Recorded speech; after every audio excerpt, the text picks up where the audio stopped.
ایک مسلمان کا جس طرح اللہ تبارک و تعالیٰ کے ساتھ ایک گہرا، مضبوط اور سب سے مستحکم رشتہ ہوتا ہے، اور جس طرح اس کا سب سے مضبوط اور مستحکم رشتہ نبی کریم صلی اللہ تعالیٰ علیہ وسلم کی عالی مرتبت بارگاہ کے ساتھ ہوتا ہے، ان مضبوط رشتوں کے ساتھ ساتھ پھر انسان کے تعلقات معاشرے کے ساتھ ہوتے ہیں، کنبے کے ساتھ ہوتے ہیں، پڑوسیوں کے ساتھ ہوتے ہیں، دوستوں کے ساتھ ہوتے ہیں، استاد شاگرد کا آپس میں رشتہ ہے، پیر مرید کا آپس میں رشتہ ہے، بھائی کا بھائی سے تعلق ہے۔ ان سارے رشتوں کے ساتھ ساتھ انسان کا ایک رشتہ اپنے آپ کے ساتھ بھی، انسان کا اپنے نفس کے ساتھ، اپنی ذات کے ساتھ بھی۔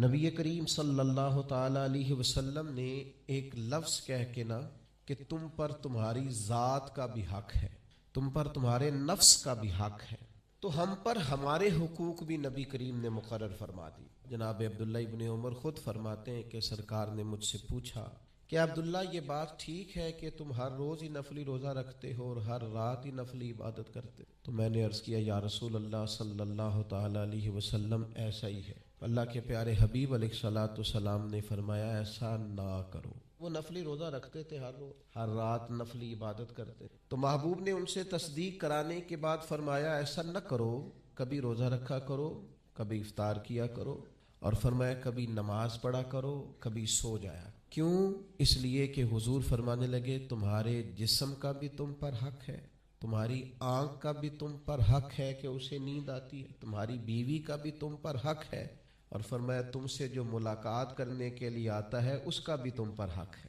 تو یہ لفظ کہہ کے کہ تمہارے اپنے اوپر بھی حقوق ہیں، تمہاری ذات کے بھی تم پر حق ہیں۔ بعض لوگ تصوف اور طریقت کے نام پر بہت مشکل باتیں کرتے ہیں اور بہت مشکل باتیں سناتے ہیں، اور بعض لوگ پھر ان باتوں کا بڑا سخت اور مشکل معنی بھی لیتے ہیں کہ بڑی شدید جد و جہد کرنی چاہیے، ہمیشہ رستہ وہی اختیار کرنا چاہیے جو مشقت والا ہو، ہمیشہ وہی کام کرنے چاہیے جن کے اندر زیادہ دشواری ہو۔ ٹھیک ہے، بعض اوقات مشقت والے کام، مجاہدے والے کام انسان کی نفس کی تربیت کے لیے بڑے اچھے ہوتے ہیں، لیکن ایسی مشقتیں، ایسے مجاہدے جو انسان کو اتنا کمزور کر دیں کہ وہ ضرورت کے جو حقوق ہیں وہ بھی پورے کرنے کے قابل نہ رہے، اس کی صحت پر ہی اثر انداز ہو جائیں، وہ آنے جانے والوں سے ملنے کے قابل ہی نہ رہے، وہ دیگر اس کے ذمے جو اس کے خاندان کے، قبیلے کے بال بچوں کے حقوق ہیں وہ ادا ہی نہ کر سکے، تو اسلام اس کی بھی اجازت نہیں دیتا۔ خود ساختہ تصوف اور خود ساختہ طریقت کا جو مفہوم لوگوں نے بنا لیا ہے وہ مفہوم بھی درست نہیں ہے۔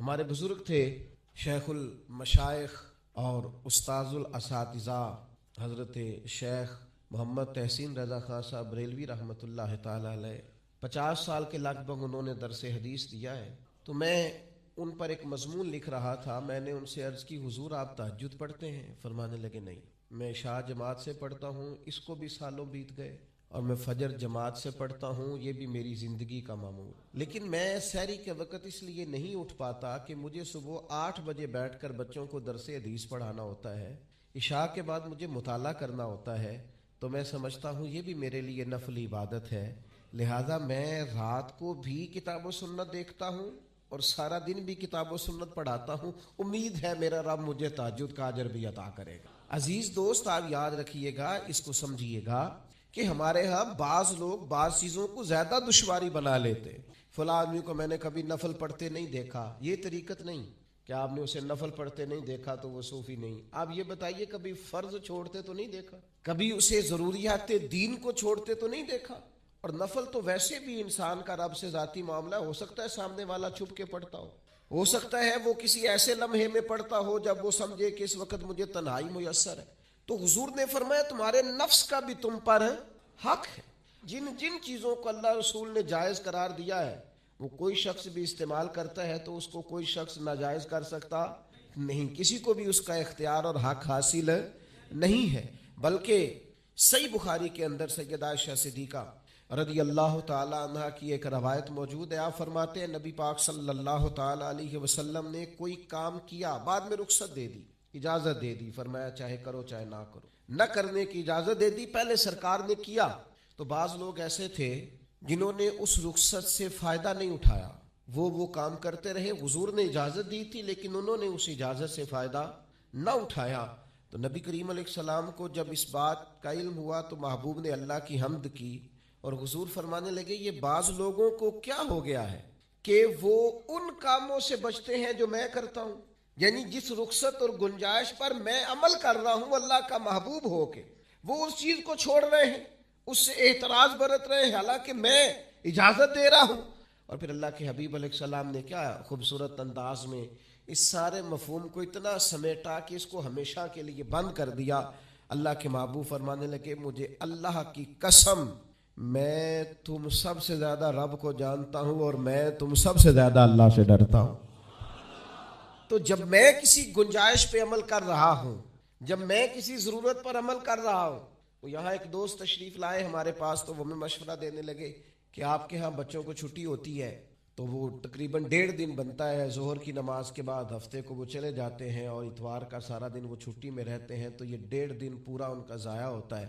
تو یہ تو معاملہ ٹھیک نہیں ہے. اس طرح تو ایسا ہے نا کہ مدارس دینیہ میں کیا کام ہے چھٹی. تو میں نے ان سے کہا ہو سکتا ہے مدرسے کے طالب علموں کو بھی نیند آتی ہو سکتا ہے ان کا بھی کبھی کسی گراؤنڈ میں جا کے کھیلنے کو جی چاہتا ہو سکتا ہے یہ بھی اسی طرح کے لوگ ہوں جس طرح کے عام بچے ہوتے ہیں, ہو سکتا ہے وہ ساری خواہشات ان کے اندر بھی پائی جاتی ہوں جو باقی لوگوں کے اندر پائی جاتی ہیں. آپ وہ پابندیاں کیوں لگاتے ہیں جو پابندی اللہ رسول نے نہیں لگا؟ جس چیز کو شریعت نے بین نہیں کیا ہم کون ہوتے ہیں اس کو بین کرنے والے؟ سمجھیں. ہاں ایک بات ضرور ہے, ہم اپنے وجود کے مالک نہیں ہیں, اس کا مالک اللہ ہے.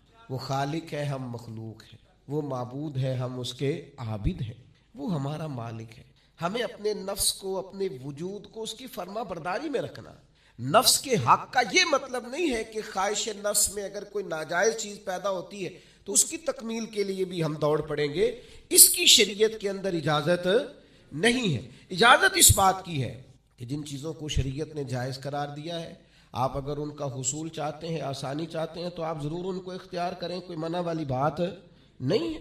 میں نے کہا بعض لوگ نا بعض چیزوں پر شدت کرتے ہیں. یعنی نبی کریم علیہ السلام کے صاحبزادہ گرامی حضرت ابراہیم علیہ السلام کا وصال ہو گیا تو نبی کریم کی آنکھوں میں آنسو آ. تو ایک شخص نے حضور سے کہا یا رسول اللہ آپ بھی روتے, آپ تو صبر کا درس دے. تو نبی کریم نے فرمایا یہ جو آنسو نکل آئے ہیں نا یہ بیٹے کی محبت کی. باقی فرمایا میرے دل اور زبان پر وہی ہے جس سے میرا رب راضی ہوتا ہے.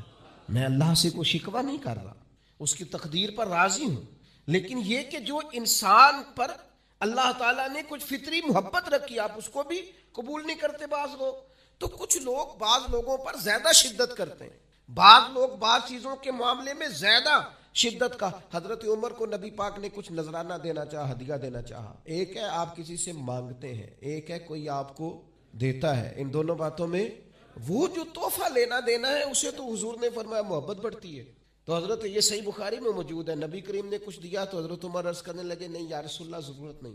تو محبوب نے فرمایا جو بن مانگے ملے وہ تو اللہ کی طرف سے ہے. وہ ایک صاحب مجھے کہنے لگے فلاں صاحب کہتے ہیں ہم چندہ نہیں مانگتے. تو میں نے کہا وہ زیادہ نیک ہونا چاہتے ہیں, کوئی حرج والی بات نہیں.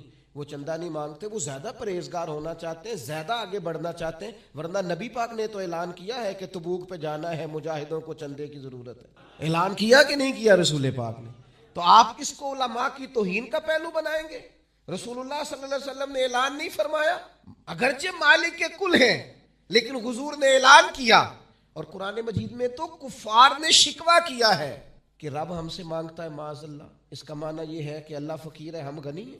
یا آپ 28ویں پارے میں دیکھ لیں کہ رب کہتا ہے قرض حسنہ دو, تو آپ کیا معاذ اللہ یہ آیتیں دے کے اللہ پر تنقید کریں گے؟ معاذ اللہ ثم معاذ اللہ, نقل کفر نباشت کہ اللہ لوگوں سے کہتا ہے میرے راستے میں خرچ کرو, اور ایک جگہ نہیں جگہ جگہ کہتا ہے.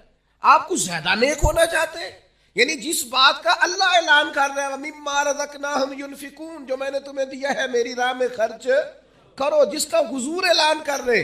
ایک شخص کھڑا ہو گیا تھا جی ہو مولوی چندے مانگتے ہیں. او خدا کے بندے, جو کام عین کتاب و سنت میں موجود ہے تم کو ضرورت سے زیادہ نیک ہونا چاہتے ہو تو یہ تمہارا خود ساختہ دین ہے, یہ رسول اللہ کا دین نہیں ہے, یہ تمہارا. اور لوگ ہیں کہ کہہ رہے ہیں واہ واہ بڑی بات ہے.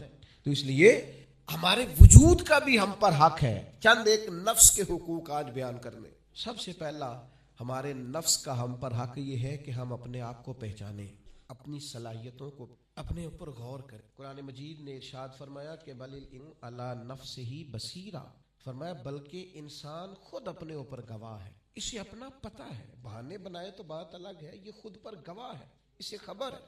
انسان عالم اصغر ہے، ہم نہ اپنے آپ کو پہچانتے نہیں، ہمیں اپنی خوبیوں کا پتہ. یہ جو ہم استاذ کے پاس جاتے ہیں نا، یہ جو ہم مرشد کے پاس جاتے ہیں، وہ ہمیں نکھار کے نا تو وہ ہماری خوبیاں ہماری آنکھوں کے سامنے کر دیتے ہیں کہ یہ تمہارے اندر صلاحیت. وہ تراش کے نا پتھر کو تو اسے ہیرا بنا دیتے ہیں، وہ نکموں کو کام کا بنا دیتے ہیں. وہ کیا کرتے ہیں کہ وہ ہمیں ہمارے اپنے آپ سے آگاہ کر دیتے ہیں. یعنی ہے وہی تیرے زمانے کا امام برحق جو تجھے حاضر و موجود سے بیزار کرے اور موت کی شکل میں دکھلا کے تجھے جلوہ یار زندگی تیرے لیے اور بھی دشوار کرے. وہ جو تیرا جینا اوکھا کر دینا، مشکل نہیں میں کہتا اگرچہ اردو ہے لیکن مشکل اور اوکھا، یہ اوکھا ذرا زیادہ وزنی ہے. جو جینا اوکھا کر دے وہ درویش ہوتا ہے، جو تیرے لیے مشکل کر دے. بھائی اپنے آپ کو پہچانے، اپنے اوپر غور کریں.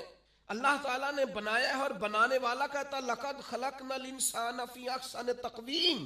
بنانے والا کہتا ہے میں نے تجھے بڑی بہترین ساخت میں، او انسان میں نے تجھے بڑا ہی سونا بنا. کوئی تیرے ناک پر تنقید کرے تو کرے، تو کہ تجھے پتہ نہیں یہ چاہت کس کی ہے، میں مرضی سے نہیں بنا، یہ بنانے والے نے بنایا ہے.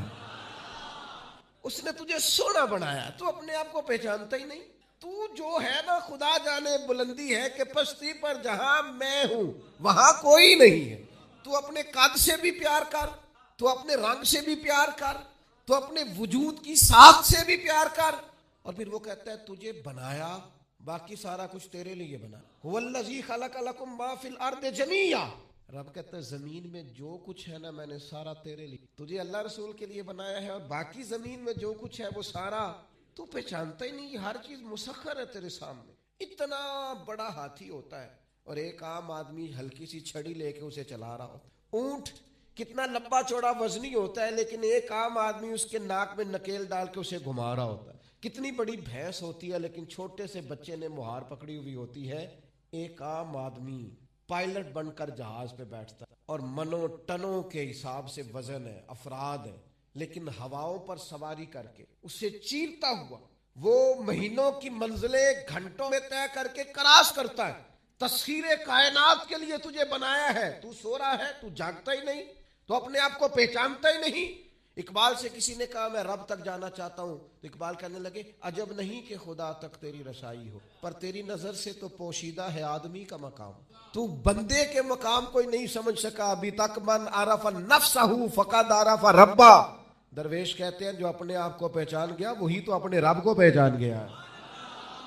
اپنی قدر کو پہچانے، اپنی اہمیت کو پہچانے. آپ کے اندر بڑی صلاحیت پنہا ہے. چھوٹی چھوٹی باتوں میں پریشان ہو گئے، کام نہیں ملتا، کاروبار نہیں چلتا. اور تیرے پاس بڑا کچھ ہے یار، کام نہیں بھی ملتا. اگر وقتی طور پر کوئی حالات خراب ہے تو اپنا قد کاٹ تو دیکھ، اپنا حسن تو دیکھ، اپنی سوچ تو دیکھ، تفکرات تو دیکھ. تجھے بنانے والے نے کوئی کمی چھوڑی نہیں، اس نے کمال کر دیا ہے. قدرت نے رنگ بھر دی ہے تیرے وجود میں. کبھی تو اپنے رب کے شاہکار ہونے کی نظر سے اپنے آپ کو دیکھے، تجھے اپنے آپ سے پیار ہو جائے، تجھے اپنے آپ سے محبت ہو جائے. وہ میں کبھی تنقید کیا کرتا تھا کہ یہ جوان شیشوں اور آئینوں کے سامنے بڑی دیر تک کھڑے رہتے ہیں. تو ایک دن ایک سادے سے بزرگ مجھے کہنے لگے یہ جو آئینے کے سامنے کھڑا ہے نا یہ بھی رب کی تخلیق کوئی دیکھ رہا ہے. یہ کہہ رہا ہے کریم نے کمال نہیں کر دیا مجھے بنانے والا، حج نہیں کر دی. کیا حسن کے جلوے، کیا خوبصورتی اور کیا نورانیت اس نے پیدا کی ہے انسانی. اور پھر یہ جو دیا بن مانگے دیا. ایک بات یہ کہ اپنے نفس کو پہچانے، اور دوسری بات یہ ہے کہ عزت نفس کا بھی اپنے آپ کو رسوا نہ کریں. اللہ نے عزت دی ہے تو اپنے آپ کو ذلت کی جگہ پر کھڑا نہ کریں، تہمت والی جگہ پہ اپنے آپ کو کھڑا نہ کریں. کبھی اپنے آپ کو اتنا کمزور نہ کریں. جھکنا ہے رب رسول کے سامنے، بلا وجہ دنیا داروں کے، سیٹھوں نوابوں کے اور وزیروں مشیروں کے سامنے اپنے آپ کو رسوا نہ کریں. کسی کی گاڑی کے پیچھے بھاگ کے اللہ کی دی ہوئی شان کو کمزور نہ کریں. ذلت کی جگہ پہ اپنے آپ کو کھڑا نہ کریں. شریعت اسلامیہ نے مومن کا وقار کیا بیان کیا ہے. رب کریم نے فرشتوں سے جب مشورہ کیا تھا نا بندہ بنانے کے، انسان کی تخلیق کے لیے، تو وَإِذْ قَالَ رَبُّكَ لِلْمَلَائِكَةِ إِنِّي جَاعِلٌ فِي الْأَرْضِ خَلِيفَةً.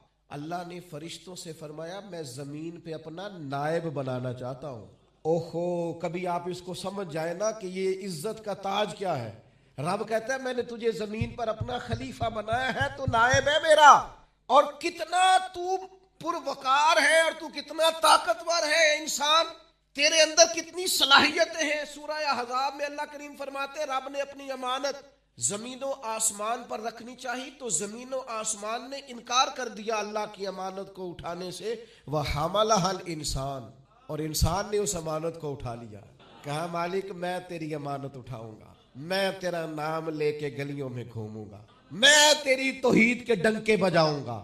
حضرت انسان نے کہا میں تیرے نام کے نعرے لگاؤں گا، میں تیری عبادت کروں گا، میں تیرے لیے نکلوں گا، میں تیرے لیے خیرات کروں گا، میں تیرے رستے میں اپنی صلاحیت۔ وَحَمَلَهَا الْإِنسان، انسان نے امانت اٹھائی اور کہا مالک میں نکلوں گا تیرے نام کی سربلندی کے لیے، میں تیرے نام پر جہاد کروں گا، اگر جان دینی پڑی تو دعائیں مانگ مانگ کے کہوں گا مالک میں تیرے رستے میں شہید ہونا چاہتا ہوں۔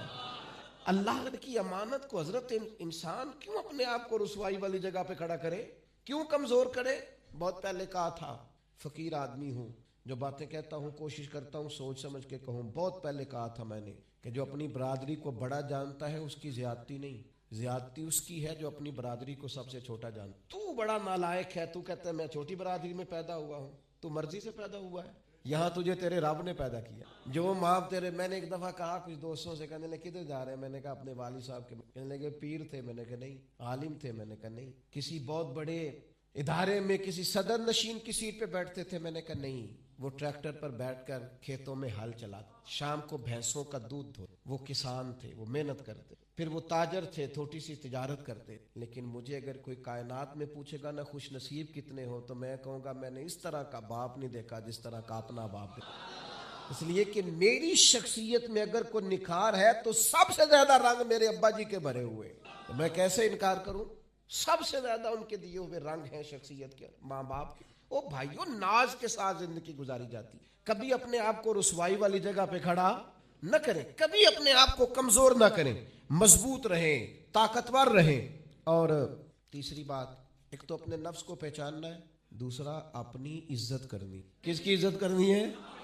اپنی عزت کرنی، تکبر نہیں کرنا، اپنی عزت کرنی ہے۔ عربی کے کسی شاعر نے کہا تھا جو اپنی عزت نہیں نہ کرتا اس کی عزت بھی کوئی نہیں کرتا۔ اب وہ آپ نے ایک عام محاورہ سنا ہوگا، اپنی عزت بندے کے اپنے ہاتھ میں ہوتی، اس کا معنی کیا ہے؟ آپ کبھی بھی کوئی ایسا کام نہ کریں جس سے آپ کی ذلت ہو، آپ اپنی عزت کریں، آپ اپنی تکریم کریں، آپ اپنے وقار کو بلند رکھیں، آپ کبھی بھی اپنے لہجے کو، معیار کو کمزور نہ ہونے، آپ فکری توانائی کا ہمیشہ مظاہرہ کریں، طاقتور رہیں، کمزور نہ پڑے کبھی۔ اور تیسرا یہ ہے کہ اپنے نفس کی تربیت کریں۔ جس طرح انسان اپنے وجود کی نشو و نما کرتا ہے نا، وہ کہتا ہے یہ کھاؤں گا تو طاقت ہوگی، یہ کھاؤں گا تو بیمار ہوں گا، یہ کھاؤں گا تو میں فریش رہوں گا، یہ کھانے سے میری طبیعت میں درد ہوگی، اسی طرح وہ اپنی تربیت کرے، اپنی نشو و نما کرے، اپنی روحانی تربیت پر توجہ دے۔ وہ دیکھے یہ کام کرنے سے میری طبیعت گناہ کی طرف مائل ہوتی ہے، اس بری صحبت میں بیٹھنے سے میرے اندر بعض بری چیزیں آتی ہیں، اس کے پاس بیٹھنے سے سوچے میری گدلی میلی کچیلی ہوتی، اور اس شخص کی صحبت جو ہے وہ مجھے تازہ کرتی ہے، اللہ کے قریب کرتی۔ تربیت نفس پر توجہ دیں، اپنی باطنی کیفیات کو ملاحظہ کریں۔ اپنی تربیت سب سے زیادہ انسان خود کر سکتا ہے، بل الانسان علی نفسہ بصیرہ، انسان خود اپنے اوپر گواہ ہے، وہ خود محسوس کرے کہ کہاں کہاں میرے اندر غلطیاں ہیں، کہاں کہاں میرے اندر کمزوریاں ہیں، وہ ان ساری چیزوں پر متوجہ رہے۔ ڈاکٹر نے دوائی دینی ہوتی ہے، اور دوائی دینے کے بعد وہ کہتا ہے یہ نسخہ ہے اور یہ کھانے کی ترتیب ہے اور یہ آپ کی پرہیز ہے۔ اب مریض کہے کہ جناب ڈاکٹر صاحب کوئی نظر کریں آپ تاکہ میں نہ نظر سے ٹھیک ہو جاؤں، تو ڈاکٹر کہے گا میری نظر یہی ہے جو میں نے نسخہ لکھا ہے نا، یہی نسخہ ہے، یہ دوائی کھائے۔ یہ وہ لوگ آتے ہیں پیر صاحب کے پاس، کہتے ہیں کوئی نظر کرے میں نیک ہو جاؤں۔ بھی پیر صاحب نے نسخہ بتایا نا 5 نمازیں پڑھو، نماز کے بعد یہ والا ذکر کرو، پیر صاحب نے بتایا نا اس کام سے پرہیز کرو، تو آپ ان بات مانیں انشاءاللہ اللہ شفا عطا فرمائے گا۔ آپ اس نسخے پر، وہ پیر فیض الحسن شاہ صاحب رحمۃ اللہ علیہ عالم معاد شریف والے فرمایا کرتے تھے، مرید کہندے نے سانو نمازاں نہ پڑھاؤ، اللہ اللہ نہ کراؤ، ایویں ہی پہنچاؤ۔ تو کہتے ہیں یہ ایویں والا کام ہو سکتا؟ ہاں، جو شریعت کے احکام ہے وہ تو سارے کرنے پڑتے ہیں۔ اور پھر لوگوں کو نے ایسے موقع پہ بابا بلے شاہ جی یاد آ جاتے ہیں، کہتے بلے شاہ نو مرشد ملے ہے تے انہیں ایویں ہی جا بخشایا ہے، او نا نا نا نا 300 پہلی زمین ہوندی سی بابے بلے شاہ دی انہیں ساری دیتی دی اللہ دی راہ وچ ایویں جڑا جے نا وہ اے والا ایویں جے نیرا شیر نہ پڑھو پیچھے پلٹ کے دیکھو تو صحیح اس شخص نے کمال کیا کیا کیا ہے مجھے اتنا نظر آ رہا ہے وہ بلے شاہ میں مرشد ملیا جنہیں ایویں جہاں بخشایا وہ ایویں ان کی عاجزی ہے وہ ان کی عاجزی ہے وہ انکساری ہے وہ کہتے ہیں کہ مجھے بہت زیادہ مشقت نہیں کرنی پڑی ایک ہی مرشد سے سارا کچھ مل گیا ہے یہ اس بات کا ترجمہ ہے اس کی تشریح ہے من مانی باتیں من مانی آپ تربیت اپنی کریں اپنے اوپر غور کریں اور چوتھا ہمارے نفس کا ہم پر حق یہ ہے کہ اپنے نفس کا احتساب کریں اپنی نفس کو اللہ کی رضا کے مطابق ڈھالیں اس کا محاسبہ کریں جو لوگ حساب کتاب نہیں نہ رکھتے ہمارا ادارہ ذرا بڑا ہوا ہے تو ہم نے اسپیشل اکاؤنٹ میں پکا بندہ رکھ لی پہلے ایک دوست کام کرتے تھے رضا کارانہ طور پر شام کو بیٹھتے حساب کتاب کر دیتے کمیٹیوں میں ایک شخص کیشیئر ہوتا ہے پھر اب ادارہ بڑا ہو گیا نظم بڑا ہو گیا کام بڑا ہو گیا اب وہ ایک آدمی شام کو اگر بیٹھے گا تو کرے گا نہیں تو مستقل ایک صاحب ہیں جو ڈیوٹی کرتے نظام کو دیکھتے کیونکہ اگر حساب کتاب نہ رہے تو چیزیں ٹھیک چل سکتی سب سے زیادہ وہ تاجر ناکام ہوتا ہے جو کمائی کرے اور خرچ کا حساب ہی نہ رکھے جس کو پتہ ہی نہ ہو آمدن خرچ میں بیلنس کیا ہے اس لیے حضرت عمر رضی اللہ تعالیٰ عنہ ارشاد فرماتے ہیں اپنا حساب کرو اس سے پہلے کہ قیامت میں تمہارا حساب کیا جائے اپنے نفس کا محاسبہ ضرور ہم نہ ساری زندگی دوسروں کا حساب کرتے رہتے ہیں فلاں کہاں سے کماتا ہے کہاں کھاتا ہے کہاں پہنچ گیا کون سی سیاست کی کس کے پاس اٹھتا بیٹھتا ہے کہاں سے آتا جاتا ہے چلاک بڑا ہے فلاں سے مل گیا اور ساری زندگی دوسروں کا خیال رکھتے گزر گئی اس سے زیادہ بھی کبھی اپنا رکھا ہوتا نا تو بات کہاں سے کہاں پہنچ جاتی محاسبہ نفس کرنا اور کتنا کرنا ہے اس نفس کو قابل بنانا ہے حضرت سیدنا عبداللہ ابن سلام رضی اللہ تعالیٰ عنہ لکڑیوں کا گٹھا پرانے زمانے کے اندر ایندھن لانا لکڑیاں اکٹھی کر کے لانا یہ بھی روزمرہ کی ڈیوٹیوں میں سے ایک ڈیوٹی ہوتی تھی وہ ڈیوٹی آج کل ہم بہانہ گیس کا بل دے کے پوری کرتے یا اب بھی اس کی ایک صورت ہمارے پاس ہے کہ بہت سارے لوگوں نے سلنڈر اٹھائے ہوتے ہیں گیس بھروانے جا رہے ہیں تو اس سے کچھ عرصہ پہلے یا آج بھی دیہی ماحول کے اندر بعض لوگ شام کو لکڑیاں اکٹھی کر کے لاتے تھے کہ وہ آئیں گی تو کھانا پکے گا ایندھن کے لیے حضرت عبداللہ ابن سلام رضی اللہ تعالیٰ عنہ لکڑیاں اپنی پشت پہ رکھے ہوئے ہیں گھر کی طرف آ رہے ہیں تو ایک شخص نے آپ سے کہا کہ جناب حد ہو گئی گھر میں بیٹے بھی موجود ہیں غلام بھی موجود ہیں اور آپ یہ کام خود کر رہے ہیں تو حضرت عبداللہ ابن سلام فرمانے لگے بیٹے بھی موجود ہیں اور غلام بھی موجود ہیں اور ایک بات اور بھی شامل کر رہا ہوں اللہ کے فضل سے میرے بچے اور میرے خادم میرے فرما بردار بھی بات بھی مانتے ہیں لیکن فرمانے لگے میرا نفس نہ تھوڑا بڑا ہو گیا تھا یہ مجھے کہہ رہا تھا تو بہت بڑا آدمی ہو گیا ہے تو بہت بڑا